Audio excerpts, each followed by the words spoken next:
ನಮಸ್ತೆ ಫ್ರೆಂಡ್ಸ್, ಎಲ್ರಿಗೂ cine universe YouTube ಚಾನಲ್ಗೆ ಸ್ವಾಗತ ಸುಸ್ವಾಗತ. ಇವತ್ತೊಂದು ಹೊಸ ಟಾಪಿಕ್ ಮೇಲೆ ಬರ್ತಾ ಇದ್ದೀನಿ ಸ್ನೇಹಿತರೆ. ಇಷ್ಟು ದಿನ ಸಿನಿಮಾಗಳ ಬಗ್ಗೆ ಹೇಳ್ತಾ ಇದ್ದೆ. ಇವತ್ತೊಂದು ಹೊಸ ಟಾಪಿಕ್ ಏನು ಅಂದರೆ, ಈ ಸಪೋಸ್ ನೀವೇ ಒಂದು ಯೂಟ್ಯೂಬ್ ಚಾನಲ್ ಶುರು ಮಾಡಿದ್ದೀರ ಅಂತ ಅಂದ್ಕೊಂಡಿದ್ದಾರೆ, ಅಥವಾ ಸಿನಿಮಾ ಶುರು ಮಾಡಬೇಕು ಇನ್ನು ಮುಂದೆ, ಇನ್ನೂ ಮಾಡಿಲ್ಲ, ಮಾಡಬೇಕು ಅಂದ್ಕೊಂಡವ್ರಿಗೆ ನಿಮಗೆ ಟಾಪಿಕ್ ಬೇಕಲ್ಲ. ಸೊ ಯಾವ ಟಾಪಿಕ್ ಮೇಲೆ ನಿಮ್ಗೆ ಯೂಟ್ಯೂಬ್ ಚಾನಲ್ಗಳು ಮಾಡ್ಬೋದು ಅಂತ ಕೆಲವೊಂದು ಟಾಪಿಕ್ಸ್ಗಳ ಟಿಪ್ಸ್ ಕೊಡ್ತಾ ಇದ್ದೀನಿ. ಅದು ಇವತ್ತಿನ ಸಬ್ಜೆಕ್ಟು, ನಮ್ಮ ವಿಷಯ ಏನಂದರೆ ನಿಮಗೆ ಕನ್ಫ್ಯೂಸ್ ಇರುತ್ತೆ. ಸೊ ಯಾವುದ್ರ ಮೇಲೆ ನಾವು ಮಾಡ್ಬೋದು ಅಂತ. ಸೊ ಟ್ರೆಂಡಿಂಗಲ್ಲಿ ಇರೋದನ್ನು ಮೊದಲು ನಾವು ಆಯ್ಕೆ ಮಾಡ್ಕೋಬೇಕು. ಏನು ಟ್ರೆಂಡಿಂಗ್ ಅಂತ, ಸೊ ಪ್ರಚಲಿತ, ಸೊ ಪ್ರೆಸೆಂಟ್, ಇವತ್ತು ಜಾಸ್ತಿ ಯಾರು ಹೆಚ್ಚು ಯೂಸ್ ಮಾಡ್ತಿದ್ದಾರೆ ಅದನ್ನು ನಾವು ಫೋಕಸ್ ಮಾಡಬೇಕಾಗತ್ತೆ. ಒಂದು ಯಾವುದು ಅಂದರೆ ಅಡುಗೆ ಚಾನಲ್ಗಳು, ಕುಕ್ಕಿಂಗ್ ಚಾನಲ್ಸ್. ಯಾವುದೇ ಭಾಷೆಯಲ್ಲಿ ಮಾಡಿ, ವೆಜ್ ಮಾಡಿ, ನಾನ್ ವೆಜ್ ಮಾಡಿ, ಸೌತು ನಾರ್ತು, ನಮ್ಮ ದೇಶದ ಔಟ್ ಆಫ್ ಕಂಟ್ರಿಗಳದ್ದು ಯಾವುದೇ ಸ್ನ್ಯಾಕ್ಸ್ ಮಾಡಿ, ನಿಮ್ಮ ಮನೆಯಲ್ಲಿ ಏನೇ ಮಾಡಿ ಸಿಕ್ಕಾಪಟ್ಟೆ ವೈರಲ್ ಆಗುವಂಥ ಮೊಟ್ಟ ಮೊದಲನೇದಂದರೆ ಅಡುಗೆ. ಎಲ್ಲರೂ ನೋಡ್ತಾರೆ. ಅದಕ್ಕೆ ಗಂಡಸರು ಹೆಂಗಸರು ಏನು ಭೇದ ಭಾವ ಇಲ್ಲ, ಹೌದಾ? ಅದು ನಮಗೆ ದಿನನಿತ್ಯ ಬೇಕಾಗಿರೋದೆ.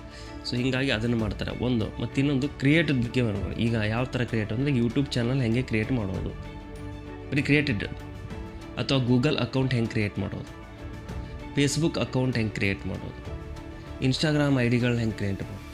ಸೊ ಇದು ಸೆಕೆಂಡು, ಯಾವ ಥರ ಕ್ರಿಯೇಟ್ ಮಾಡಬೇಕು ಅಂತ.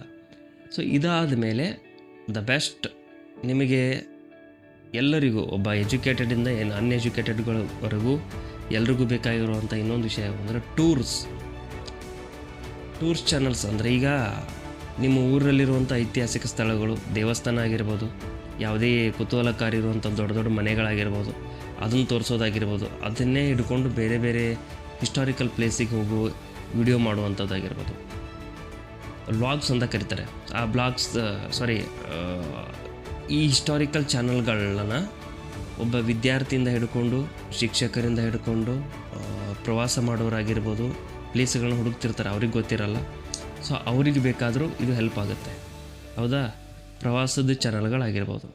ಸೊ ಇದಾದ ಮೇಲೆ ನೆಕ್ಸ್ಟು, ಯಾವುದೇ ಒಂದು ಪ್ರಾಡಕ್ಟ್ ಈಗ ಮಾರ್ಕೆಟ್ ಬಂದಿದೆ ಅಂತ ಅಂದ್ಕೊಳ್ಳಿ, ಅದರ ಬಗ್ಗೆ ಜನರಿಗೆ ತಿಳಿಸಿ ಹೇಳೋದು ಗೊತ್ತಿರಲ್ಲ. ಈಗ ಒಂದು ಕಾರ್ ಇಟ್ಕೊಳ್ಳಿ, ಬೈಕ್ ತೊಗೊಳ್ಳಿ, ಸೊ ಅದಾದಮೇಲೆ ಒಂದು ಮೊಬೈಲ್ ಆಕ್ಸೆಸರೀಸ್ಗಳು, ಅಥವಾ ಟಿ ವಿಗಳಾಗಿರ್ಬೋದು, ಮೊಬೈಲ್ಗಳಲ್ಲಿ ಬೇರೆ ಬೇರೆ ಥರ. ಅಂದರೆ ಈ ಎಲೆಕ್ಟ್ರಿಕ್ ಅಂದರೆ ಕಮ್ಯುನಿಕೇಷನ್, ಎಲೆಕ್ಟ್ರಾನಿಕ್ಸ್ ವಸ್ತುಗಳ ಬಗ್ಗೆ. ಎಲೆಕ್ಟ್ರಾನಿಕ್ಸ್ ವಸ್ತುಗಳಂದರೆ ಯಾವ್ದು ಬೇಕಾದರೂ ಆಗಿರ್ಬೋದು. ಸೊ ಅವುಗಳ ಬಗ್ಗೆ, ಅವುಗಳ ರೇಟ್ಗಳ ಬಗ್ಗೆ, ಸೊ ಮಾರ್ಕೆಟಲ್ಲಿ ಹೆಂಗಿದೆ ಅಂತ, ಸೊ ಇವುಗಳ ಅನ್ಬಾಕ್ಸಿಂಗ್ಗಳ ಬಗ್ಗೆ, ಹೌದಾ? ಇವುಗಳನ್ನ ಹೇಳೋದು ತುಂಬ ಉಪಯುಕ್ತವಾದಂಥ ಒಂದು ಟಾಪಿಕ್ ಚಾನಲ್ ಆಗಿತ್ತು. ಸೊ ಇದಾದ ಮೇಲೆ ನೆಕ್ಸ್ಟು ಇನ್ನೊಂದು ಅದ್ಭುತ ಎಂಟರ್ಟೈನ್ಮೆಂಟ್ ಚಾನಲ್ ಅಂದರೆ ಸಿನಿಮಾ ಕಥೆಗಳನ್ನು ಹೇಳೋದು. ಸಿನಿಮಾ ಕಥೆಗಳು ಎಲ್ರಿಗೂ ಅರ್ಥ ಆಗ್ತಿರಲ್ಲ. ಕೆಲವೊಬ್ಬರು ಬೇರೆ ಬೇರೆ ಭಾಷೆಯಿಂದ ಸಿನಿಮಾಗಳು ಸಿಕ್ಕಾಪಟ್ಟೆ ನೋಡ್ತಿರ್ತಾರೆ, ಅರ್ಥ ಆಗ್ತಿರಲ್ಲ. ಈಗ ಬಿಡಿ ಡಬ್ಬಿಂಗ್ ಶುರು ಆಗಿದೆ, ಆದರೂ ಕೂಡ ತುಂಬ ಉಪಯುಕ್ತ ಎಲ್ಲ ಕಾಲಕ್ಕೂ. ಅಂದರೆ ಸಿನಿಮಾ ಕಥೆಗಳನ್ನು ಹೇಳುವುದು ಬೇರೆ ಬೇರೆ ಭಾಷೆ, ನೀವು ನಮ್ಮ ದೇಶದ ಭಾಷೆಗಳನ್ನೇ ಬಿಡಿ, ಔಟ್ ಆಫ್ ಕಂಟ್ರಿಗಳು ತೊಗೊಳ್ಳಿ, ಯಾವ್ದು ಬೇಕಾದ್ರೂ ತೊಗೊಳ್ಳಿ, ಸಿನಿಮಾ ಕಥೆಗಳನ್ನು ಹೇಳೋದು, ಹೌದಾ? ಎಷ್ಟೋ ಜನ ನೋಡಿರ್ತಾರೆ, ಅರ್ಥ ಆಗಿರಲ್ಲ. ಸೊ ಅವಾಗ ನೀವೇನಾದರೂ ಮಾಡಿ ಅದೇ ಕಥೆಗಳನ್ನ ಹೇಳಿದರೆ, ಅವ್ರು ಸಿನಿಮಾ ನೋಡಿದಾಗ ಸೊ ವಾಪಸ್ ನೀವು ಹೇಳಿರ್ತಿರಲ್ಲ, ಅದನ್ನು ಕೇಳಿದಾಗ ಇನ್ನೊಂದು ಸಲ ಅವ್ರಿಗೆ ರಿವೈಂಡ್ ಆಗುತ್ತೆ. ಸೊ ಈ ಥರ ಇದೆಯಾ ಕಥೆ, ಇದು ಭಾಷೆ ತಿಳಿದಿದೆ.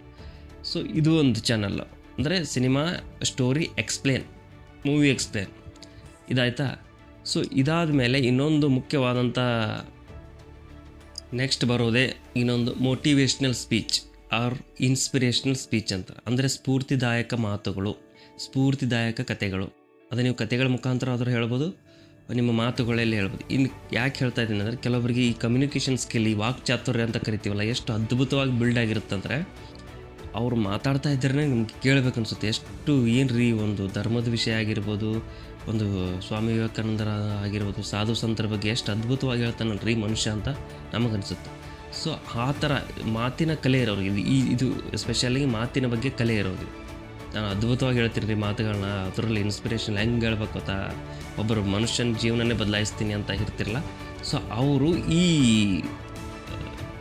ವಿಷಯವನ್ನು ಆಯ್ಕೆ ಮಾಡ್ಕೋದು, ಇನ್ಸ್ಪಿರೇಷನಲ್ ಸ್ಟೋರೀಸ್, ಹೌದಾ? ಜನರಿಗೆ ಪ್ರತಿನಿತ್ಯ ನಿಮಗನಿಸಿರೋ ಮಾತುಗಳನ್ನ, ನಿಮ್ಮ ಜೀವನದ ಘಟನೆಗಳನ್ನ ಅದನ್ನು ಹೇಳೋದು ಅದ್ಭುತವಾಗಿ. ಅದನ್ನು ನೀವು ಹೊರಗಡೆ ವಾಕ್ ಮಾಡ್ತಾ ಹೇಳ್ಬೋದು, ಮನೇಲಿ ಒಂದು ರೂಮಲ್ಲಿ ಹೇಳ್ಬೋದು, ಅಥವಾ ಸ್ಟೋರಿಗಳ ಮುಖಾಂತರ ಹೇಳ್ಬೋದು, ಹೆಂಗೆ ಬೇಕಾದರೂ ಹೇಳಿ.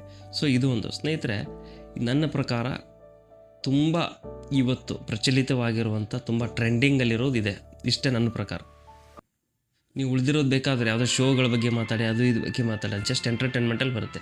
ಸೊ ಮೇಯ್ನಲ್ಲಿರೋದಿದೆ ಒಂದು ಹಿಸ್ಟಾರಿಕಲ್ ಪ್ಲೇಸ್ ಆಗಿರ್ಬೋದು, ಎಲೆಕ್ಟ್ರಿಕ್ ವಸ್ತುಗಳ ಬಗ್ಗೆ ಆಗಿರ್ಬೋದು, ಅನ್ಬಾಕ್ಸಿಂಗ್ ಆಗಿರ್ಬೋದು, ಟೂರ್ಸ್ ಆಗಿರ್ಬೋದು, ಸಿನಿಮಾ ಸ್ಟೋರಿ ಎಕ್ಸ್ಪ್ಲೇನ್ ಆಗಿರ್ಬೋದು, ಅಡುಗೆ ಇಷ್ಟವಾದಂಥ ಅಡುಗೆ ಮಾಡುವಂಥ ಚಾನಲ್ಗಳಾಗಿರ್ಬೋದು. ಅದಾದ ಮೇಲೆ ಈಗ ನೆಕ್ಸ್ಟ್ ನಾನು ಹೇಳಿದ್ಮೇಲೆ ಇನ್ಸ್ಪಿರೇಷನಲ್ ಸ್ಟೋರಿ ಇಷ್ಟು ಮಾಡಿ ಇದರಲ್ಲಿ ನೀವು ತುಂಬ ಡೀಪಾಗಿ ಹೋಗಿ ಹೊಸದನ್ನು ಹೇಳೋದನ್ನು ಕಲೀರಿ. ಸೊ ನಿಮ್ಮ ಚಾನಲ್ಗೆ ಇದು ಸೂಕ್ತ ಅಂತ ಅನಿಸುತ್ತೆ. ಮತ್ತೆ ಮುಂದಿನ ವಿಡಿಯೋದೊಂದಿಗೆ ಮತ್ತೆ ಬರ್ತೀನಿ. ಸೊ ನಿಮಗೇನಾದರೂ ಬೇರೆ ವಿಷಯ ಬೇಕಾಗಿದ್ದರೆ, ಅದು ಸಿನಿಮಾಗೆ ಸಂಬಂಧಪಟ್ಟಿರೋದಾಗಿರ್ಬೋದು, ಬೇರೆ ಯಾವುದಾದ್ರೂ ಆಗಿರ್ಬೋದು, ಅದನ್ನು ದಯವಿಟ್ಟು ಕಮೆಂಟ್ ಮಾಡಿ. ನಮಸ್ಕಾರ. ಮೊಟ್ಟ ಮೊದಲು ಯಾರು ನೋಡ್ತಾ ಇದ್ದಾರೆ ದಯವಿಟ್ಟು ಸಬ್ಸ್ಕ್ರೈಬ್ ಆಗಿ. ಯಾಕೆಂದರೆ ನಾನು 1000 ಟಚ್ ಮಾಡ್ಬೇಕಂತ ಇದ್ದೀನಿ. ನಿಮ್ಮ ಆಶೀರ್ವಾದ, ನಿಮ್ಮ ಸ್ಫೂರ್ತಿ, ಪ್ರೋತ್ಸಾಹ ನನಗೆ ಹೀಗೆ ಇರಬೇಕು. ನಮಸ್ಕಾರ.